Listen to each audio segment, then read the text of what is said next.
Okay, so we are on Brownsea Island. We'll probably do something about Brownsea Island later. We've been here 2 days and we're hoping to get a boat off today. Yeah.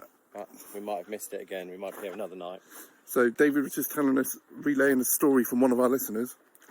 Who is it? Nigel. Hi, Nigel. This happened ages ago, like 2 weeks ago, which in my brain is too long to retain any information. So apologies, Nigel, if I get this wrong. And we were talking about ghosts, I think, weren't we, a second ago, Ross? Yes. And Nigel's friend, Nigel knows someone who has walked through a ghost twice. Right. There's a ghost, I think one was a horseman who's meant to be seen on a certain type of road, and this chap has driven along this road and the ghost has been screaming towards him and he's driven through it. And he said, I asked Nigel what it was like, and Nigel said, I asked that question. And his friend said it was just like walking through a human body. But how do you, this is why I brought it up. How does anyone know what walking through a human body is like? But that's the magic of metaphor, isn't it? You can conjure up a feeling. Well, I think that's a philosophical question, isn't it? Because how would you know any experience which you're relaying to someone else is a shared experience? So even if you say, it was like eating a Mars bar, how do you know? Well, I've eaten a Mars bar, I know what that's like. Yeah, but you don't know if my experience of eating the Mars bar is the same as your experience of eating a Mars bar. So any description of... A description of something that you can't possibly do. Yeah, but it's just... We should go that way, okay. I think. Should we? Yeah. This is why we got lost, this is why we've been here 2 days. I've driven through, like, pockets of mist, haven't you, Yeah? And what's that like? At night time and dark. Well, it's a little bit like, is that a ghost? No, it's a pocket of mist. But then in my mind, it's like, is that what people think they see? No, Nigel's friend was adamant that he was going through a ghost. So, but if it's a mounted horseman, he was probably going through the horse. So it was nothing like going through a human body, was it? Because I imagine... How do we find out what going through a human body's like? Well... Path goes this way, I think. It's a bit like having sex, but like not all the way through. No. David hasn't done it yet, see, so he's not quite sure. I know, I'm still on the early stages, chatting to your mum. Alright, is that enough? That is more than enough, I think.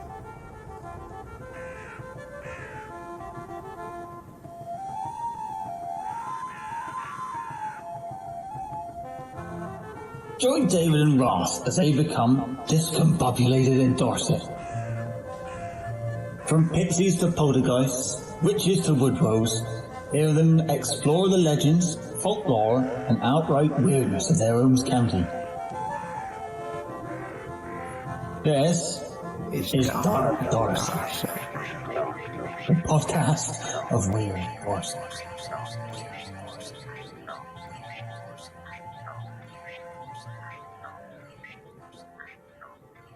Hello, I'm Ross in Dorchester.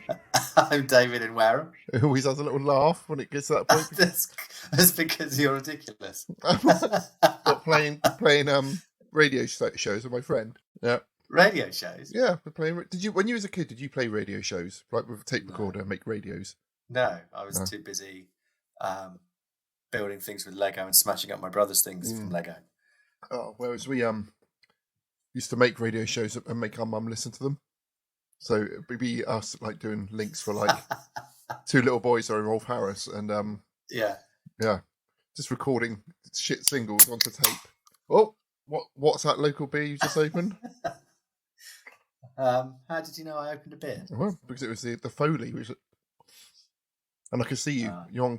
Oh, you can see me. Yeah, I forget you can see me. I've got a Gritchy Brewing Company. Ooh. It's a Session Law. It's an IPA. It's 4.3%, and it's very delicious. Gritchy? How do you spell that? Let me just type. Gritchy, G Ritchie, as in Guy Oh Ritchie. yeah, Gritchy. We drank some of these when we were on Brownsea Island, Ross. And on do you remember? And Oak Fair as well. Yes, they had it on draft at the Oak Fair. That was excellent. Yes, Brownsea Island. That's what this episode's about. So I better say what my beer is because I'll forget otherwise. This is from Guile 59, which is a Dorset brewery. Where's that? It is. I was just looking about it. They got a where is it? They have a brewery beer garden which is open every Saturday from 12 to 5. It's on Bridge Street, opposite the museum. I don't know where Bridge Street is. Dorchester? Um, Bridport? who knows? Bridge Street. Okay, it is Chard. Oh. Well, there's a Thorncombe and Chard. It's not the same Thorncombe as we went to see the You said it was a local brewery. Yeah, Chard. Where's Chard then? Somerset. Well, it says on here, it's a Dorset beer. Oh, maybe. Well, it says it. Yeah, it does look quite. Maybe it's on the borderlands between Dorset and Somerset. But this is a Ruby Port Stout, 5.2%, unfiltered, unfined, and vegan friendly.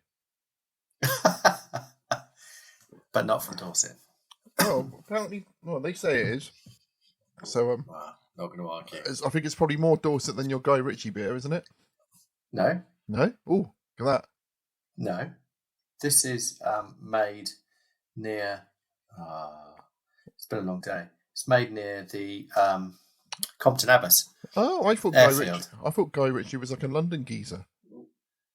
No, I don't think so. I think he lives near the Compton Abbas airfield because he's just bought that as well. Okay. And Spitfires fly out of that every other weekend at the moment. Come overhead. Oh, really? Go back again. Yeah, and the restaurants had a lot of work doing to it, and it's meant to be really cool. I know nothing of this, so I don't feel quite so bad now for drinking this stuff. I think it was because I've always had a Guy Ritchie unfounded dislike. It was just like, do you know when you're? But you've never met him, or Never you've met him. Listened to an interview. No, nothing You about just him. think you're going to dislike him. Yeah, it's one of those things where a load of people you don't like tell you to watch a film. Yeah. When you're younger, and then you're like, Okay, yeah. that must be shit because those people are shit, and also a lot of people.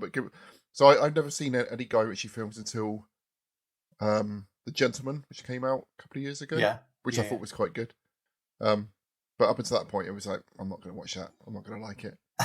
It's just I am a massive snob and prejudge. I think he's really cool. He does a lot of work. Very helpful to some charities that friends of mine work for. Okay. But I think he's quite cool because he just gets involved with anything that's creative. Okay, well, I take it all back.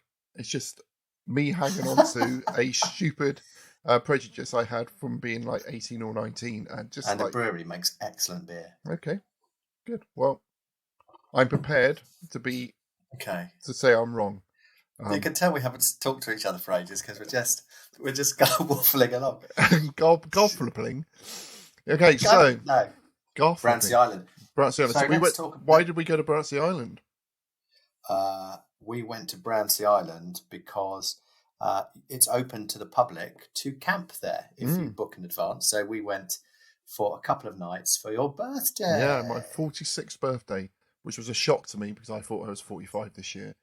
And I think I'm having some kind of crisis because I've suddenly thought I'm quite close to 60 now. Oh my God. You might as well round it up to 100. I know, but close. No one thinks that. You don't get that close to 50 and think I'm almost 60. Well, 50 is pretty much 50 60. You've got to get past first. Look what it's done to me. Oh, I don't. You're eternally youthful to me, David. I never imagined you to be as quite as old as you are. Or as wise, that's what it is. That's I'm wise. No. I think you're eternally childish, so I think that's a compliment. Yeah, so we went there for my not 60th, 46th birthday. So Brownsea Island is one of 8 islands in Poole Harbour. Poole is the town of my birth and where I lived until I was 19 and couldn't wait to get away from, and now I work there again. And Brownsea Island is famous for a number of different things. You may, if you haven't heard of it, it might be because you know it is the birthplace of the Scouting movement. It's where Baden-Powell had the first ever Scout 1907. camp. Oh, tick it off your list. I saw that. Tick. It's the one thing on my list. Also famous for its red squirrels. It's one of the only places left. And we did see some, didn't we? Yes. We saw some scrabbling around outside the tent. Oh, I got a fact about red squirrels here. The Brownsea Island red squirrel population is the only population known in the UK to carry the human form of the bacterium stem Microbacterium libre, which causes leprosy in humans. Were you aware of that? I wasn't aware of that. Yeah. I don't think I'll go. I have to go back to Brownsea Island on Monday. Oh my god! So you can catch leprosy from the red squirrels on Brownsea Island, which is not something which the National Trust put in their literature when they're trying to tempt people over there. So I put some nuts that are out of my reach, so I don't I could eat them, but I've just gone over and got some. So longer arms. Yeah. Well, you might as well tuck in because you're nearly 60, Ross. I know. I think it's the fault of squirrels eating nuts just made me want some. Yeah, so when we booked the trip to Brownsea Island, I did it without thinking it through. And as we got closer to the date, I realised that the only way you can get to Brownsea Island is from a ferry. Public ferry. A small ferry from Poole Quay. The amount of camping stuff, which me and my family normally take camping, up until recently, we had to take 2 cars full of stuff because we have such a big tent and so much equipment. I have less camping equipment, but I was more worried about how we'd get all the alcohol over for 2 nights. And the fact is that we can only take what we could carry onto the boat, so we managed to pare it right back. Even with that, we had to buy a little trolley to put along a load of stuff. And poor David, he is old, and I still made him carry all of our nearly 60. Nearly 60. I made him carry all of our poles, which are incredibly heavy, and I don't know how he managed it. And as we were rushing to get onto the ferry, there was a lightning. Yes. Streaking across the sky.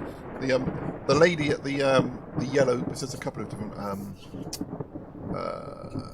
ferry huts. It's the yellow one. We can recommend going to the yellow one because the lady was very helpful and it let us put all of our stuff inside a little shed to keep it out of the rain while we went to Wetherspoons. But she wouldn't look after the kids, though. No. That's a shame. So I had to sort of expose my children to Wetherspoons, which was not something I thought they were quite ready for. And she was delighting in showing us a map she got on her phone showing all the different lightning strikes which are going on the island at the time. It's quite funny that when we were waiting for the ferry to come across, the ferry was absolutely packed. It was standing room only. People absolutely soaked wet in the rain. And then we were the only people going back, apart from an old couple, back over to the island. But the sun came out, didn't it? We got halfway across, and the sun came out, and the dark clouds parted, and it was lovely after that. Yeah. Very strange weather that weekend. Like every so often, you could see the rain sort of like coming across the harbour, and then it would just like pass you and go. So it was. Yeah. And then we had to lug all our stuff across the island. When we got to the off the other side, they said, you can either put all your stuff into the tractor trailer and we will bring it over at some point before 5 o'clock, I think it was. Yeah. Or you can lug it across the island yourself. And we was like, well, we want to get it all up before it gets too late, so we'd lug it across. I was very pleased that David was there because my wife was absolutely livid. And the fact that there was someone outside of the family there to curb her rage. She was only livid because you made her pull the trolley with all the heavy things. Well, it's because my arms are too long. I'm too tall for it. She was the right height. And just as we arrived at the campsite, the trader turned up with nothing on it because they said we were the only people camping. But the campsite was brilliant. Really good. Had all like the cooking facilities, and they give you a box of all your stuff in it. All your cooking things, and definitely would go back there again. It was great. We had a lovely. We camped at the top of the hill, didn't we? On a nice flat space, looking over the headers out to the harbour. But why are we talking about this on Dark Darset, David? Is it what dark elements? What mysterious and ghoulish? Because of two things. Firstly, at one end of the island there is a deserted village. At the east end of the island, there is a castle. Mm-hmm. That is apparently haunted.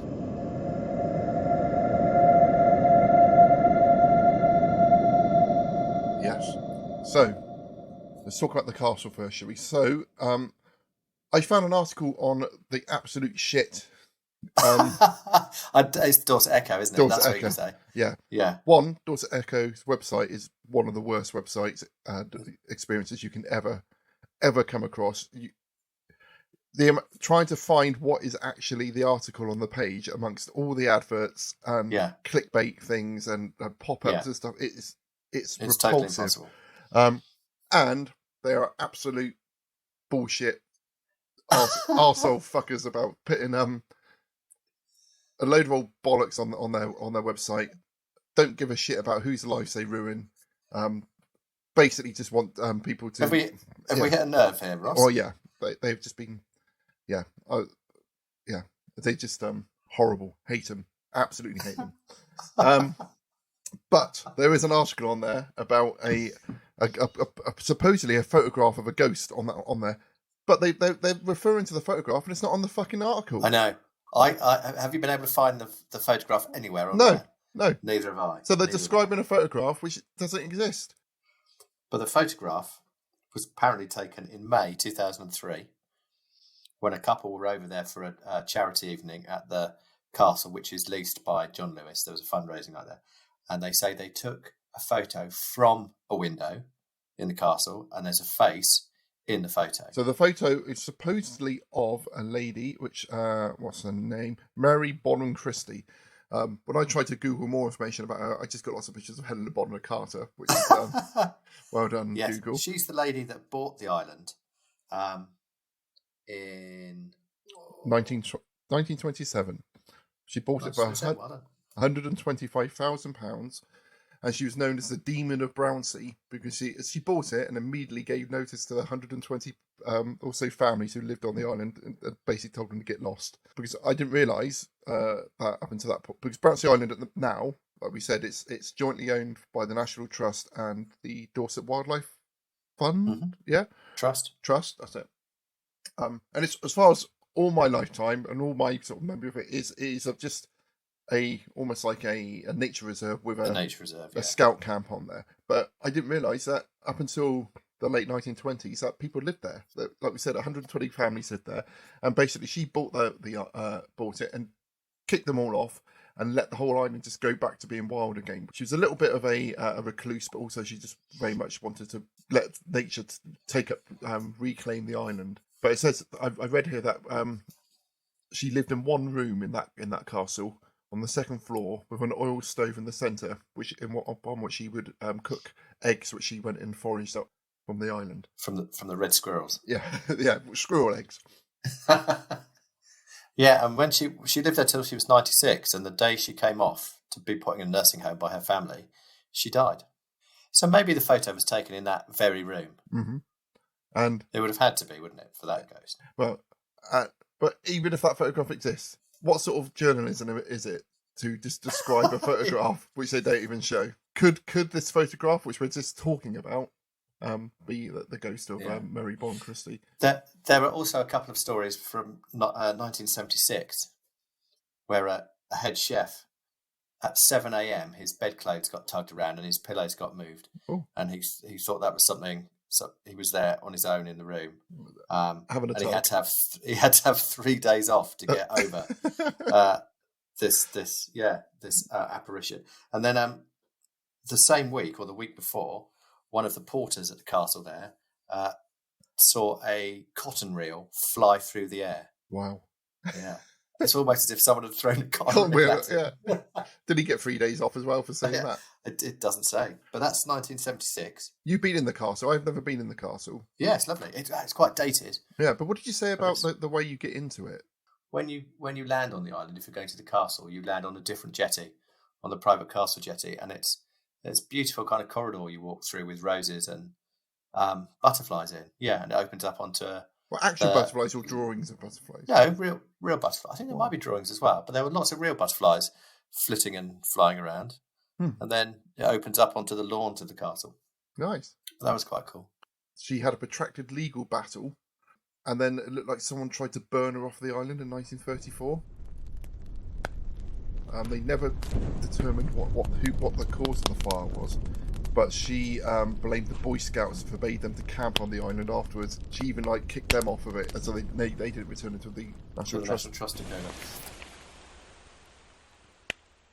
When we were on the island camping, you pointed out a couple of things to me, not the huge slugs that were there, but they were proper old school 1980s black slugs. When I was a kid, when we were kids, slugs were big and black, and now they're small and orange. And I don't know what happened. They were bigger than my phone. That slug was enormous. Yes, you kept pointing out. I remember going there when I came here camping. I remember seeing that. Mm-hmm. Yeah, because I remember being by that fire pit. There was lots of cubs and scouts there, and I was speaking to one of the the scout leaders, and I said, "Oh yeah, I came here for like a scout camp for a big like jamboree," and he goes, "Yeah, I was here in the '70s for that as well." I was like, "Fuck off." You know, I'm not actually 60 yet. Was your jamboree in the 80s? Yeah. But they've got this big stone erected there, haven't they? Like they created their own standing like stone. a monolith. Yeah, of the scouting stone. But scouts come from all over the world to camp there. It's like a pilgrimage, isn't it, to the very first one? Yeah, they got this cool bit where if you come from another country that you're meant to bring like a carved bit of wood to say how many miles it is to where you've come from, and they got this great bit where they've all these different signs from like Argentina and Germany and Australia and all these different scout groups who have made that pilgrimage to like a shitty little island. We went on a pilgrimage to find the deserted village, didn't we? And we had another run-in with a slug. So it's called Maryland, which is named after the wife of its founder, Colonel William Petrie? Whoa? I can't say this word. William, I can read that word. And is he the guy that tried to set up the pottery on the island? Yes. Because he thought he'd make a fortune, but actually the clay wasn't nearly as good as the clay in the surrounding. Yeah, because Paul Pottery on Herbex. Paul Key, there was for years up until my whole youth. There was a famous pottery there, which was famous for doing very high quality pottery, Decorative pieces. Yeah. Often, a lot of people collect it. I think they had some special glazes. They kind of developed a red glaze, didn't they? Which I think was quite unusual. Yeah, my nan had a lot of it. I don't know where any of it went. So I think he saw that. I thought, oh, I could be doing my own. And Fursbrook, over near where I am, has some very famous clay pits.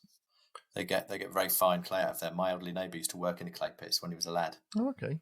Yeah, and Upton's got big clay pits as well, isn't it? They've turned into like down by the SBS. Because when I was a kid, we used to.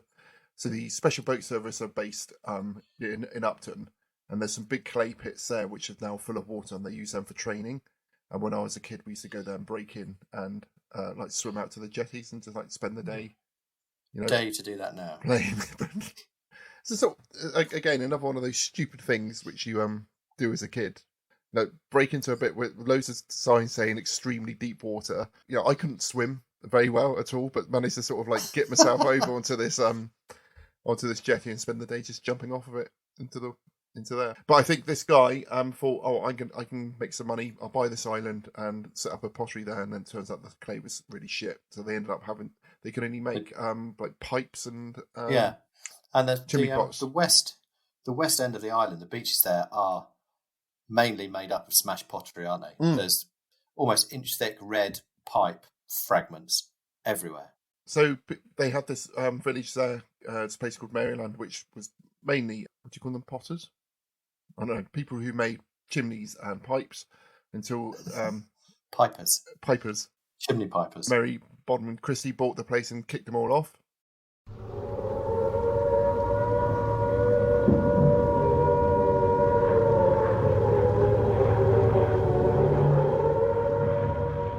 During the Second World War, they would put flares on the island as a decoy on the western end of the island to mislead the Luftwaffe, almost called the Luftwaffe then, the Luftwaffe away from the port. Apparently it worked, and it says here that 1,000 tons of German bombs were dropped on the island instead of Poole Town.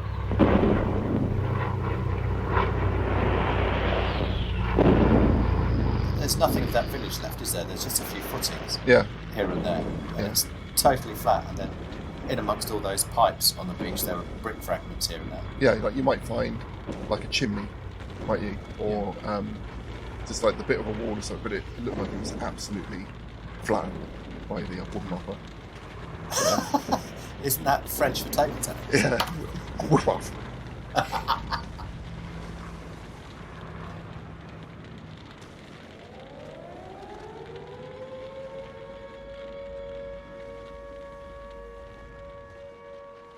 I only ever thought that island was about scouts and squirrels, but and peacocks. Oh yes, peacocks as well. What was the name of the peacock? Which he's called Naughty Nigel. Naughty Nigel. Naughty Nigel. Yeah, he wouldn't take no for an answer, would he? No. Did you see any spooky goings on the island while we were there, apart from the slugs? When we walked across the island after a box of wine with only our head torch to light our way. And a flask of whiskey. And a flask of whiskey, because we were going to see, because we could watch the fireworks which were going off on Poole Quay from the would it be in the North Beach?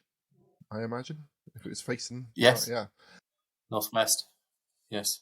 And there were lots of eyes looking at us, for like reflecting back out of the darkness. Yes. Pointing the torch into the forest, because it's heavily wooded down that end of the island, isn't it? With just this gravel track going through it, and you could put the torch through, and all the little eyes reflecting. They were mostly bears, but there might be one or two deer. Yeah, I think deer and rabbits, but that was quite spooky. I think we were just too inebriated to be scared. I had the impression that it'd be quiet on the island, but there was always like a drone of something coming in. Yeah, so we were camping on the south shore, by the southwest, and the neighbouring island, well, the one after that actually is the one with the oil refinery on, and there's one in the middle, in between us. But it was a very faint kind of, almost like a motorway noise, wasn't it? Yeah. And there's always boats going past all the whole time we were there as well. That island, because where supposedly the refinery, well, it is a refinery. Supposedly. But I was going to say, if you wanted to write some kind of like mysterious story, like what is actually going on that island, because no one's allowed on there. There's security. If you try and, I think you said, if you try and land your boat on there, security will come down and get you off there pretty quick. Yeah. It's the sort of thing you feel like, is that actually a gateway to hell or something which they're trying to keep shut, or are they doing experiments on people? But there's been quite a few bodies just found in Poole Harbour, which they never find out who they were, and they were saying they're not like homeless people because they're well dressed. And that was like, we never found out who these people were. They said they could have floated from anywhere, but there was, maybe there is some mystery there. I was also looking. Apparently, there's some tunnels on Brownsea Island, but I couldn't find out any more information apart from the fact there are tunnels. And I think we saw a couple of. Yeah, we thought they were vents, didn't we? They were capped off, but we should have prized them off and put one of your children down there to see where they got to. There is a Enid Blyton book called 5 Have a Mystery to Solve, and they go to an island which is called Whispering Island. And I'm going to read you a bit here. I think we have to stay on the island till the tide turns, and we can row back to it, said Julian. They pulled the boat a little further up onto the firm sand and took out their bundle of clothes and hid them under a bush. They walked up the beach towards a wood thick with great trees. As they neared them, they heard a strange, mysterious sound. Whispering, said George, stopping. The trees are really whispering, listen. It's just as if they're talking to one another under their breath. No wonder it's called the Whispering Island. I don't like it, said Anne. It almost sounds as if they're saying nasty things about us. Shooey, shooey, shooey, said the trees, nodding towards one another as the wind shook them. Shooey, shooey. The origin of Whispering Island is widely accepted to be Brownsea Island in Poole Harbour. Brighton herself noted in a preface to 5 Have a Mystery to Solve that the island is real and it lies in the great harbour, still full of whispering trees. It was quite windy when on the second night, wasn't it? It got quite cold and breezy. So I got some more facts here. Yes. The first records of inhabitants of Brownsea Island occurred in the 9th century, where a small chapel and hermitage were built by monks from Cerne Abbey near Dorchester.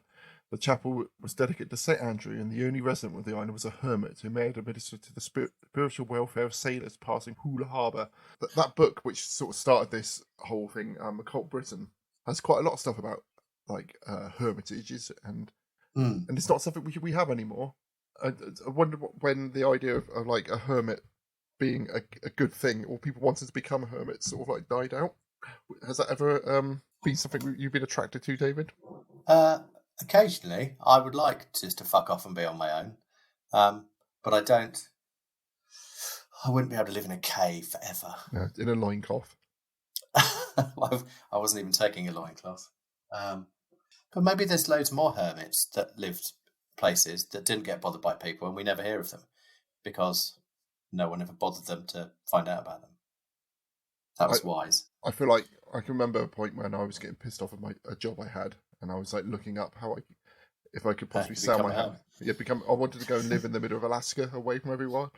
I suppose that's like a modern version of being a hermit, isn't it? Just go off the grid. Yeah, it's quite difficult to find the space to go off the grid, probably, in this country.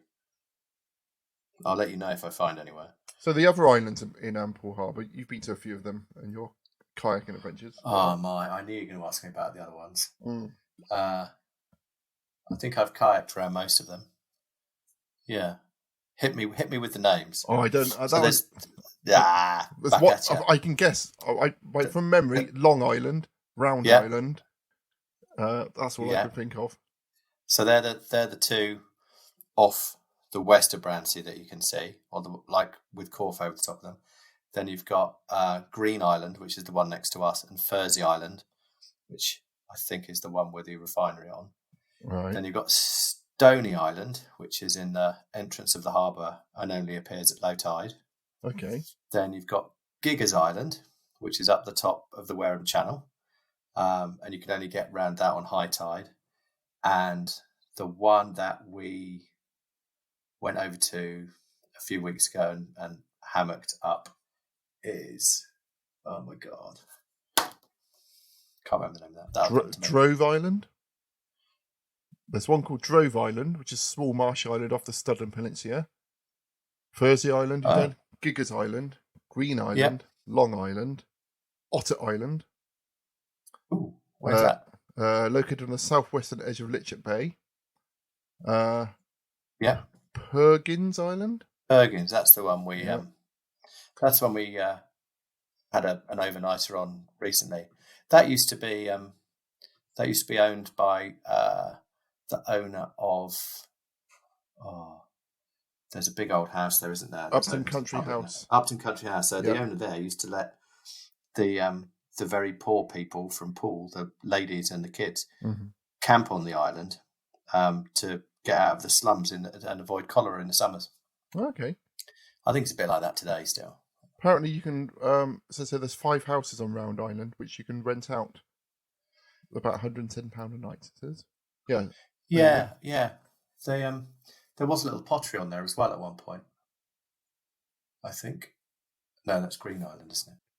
So King Canute stayed there, didn't he? Or he used it as a base when he came up the channel and fucked Wareham over. Sacked Wareham, and Cerne Abbey. Where is Cerne Abbey? We should need to look into that, because that keeps coming up again and again in the stuff we're doing. I think that's Niz. It's a Dorchester, yeah. Okay, no, so I just got to find, there is one I'm going to find. A second. Surely it's near Cerne Abbas. I think there was an abbey at Cerne Abbas. So the island was owned by a guy called Sir Augustus John Foster, who was a retired. Yes, he slit his throat, didn't he? Yes. Sorry, that's your punchline. There it is. So it could have been his ghost that was taken. Although maybe the ghost was dressed as a woman apparently. But until we see the photograph, we cannot make a judgment. No. But yes, like I said, like you said, he experienced bouts of depression and he slit his throat in 1848. So there's some more macabre history to the island. A lot going on that little island, which is not as little as you think as it actually looks when you get on there. It does take quite a long time to walk across it, doesn't it? Yeah, it's about half hour from end to end, I suppose. Yeah, it's nice. Lovely. Very picturesque.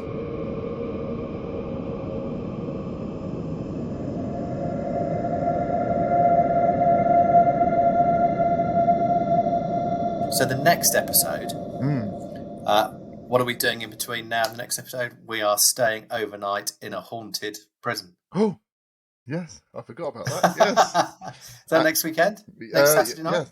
Yeah, so part of my birthday 60th birthday present is we're going to stay in Dorchester Prison, and we're going to have a séance in there, I believe, and stay overnight. I think David might be going home, like a little worse. Too scared to stay. But at the very least, me and my wife will be staying the night in there. Are you got separate cells? I hope so. I think you have to pay extra for that. Hopefully we'll have a shower, David, and you'll drop the soap. And but yeah, we will be staying in an abandoned, haunted prison on the next episode. I think we have to use the bed sheets and escape underneath a food truck the yes, next day. Exactly. And then after that, we will be having a special guest coming to join us at some point. So look out for that coming soon. David's forgotten about that. Yeah. Oh, excellent. We promised Henry could come on, didn't we? Yes. Mm. Horrible Henry. Okay, but until then, stay discombobulated and happy day. And don't be natural. Bye. Excellent. Cheery byes.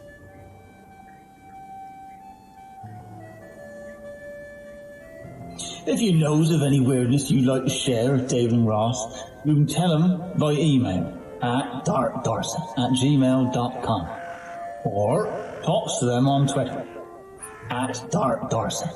Well, until next time, stay discombobulated.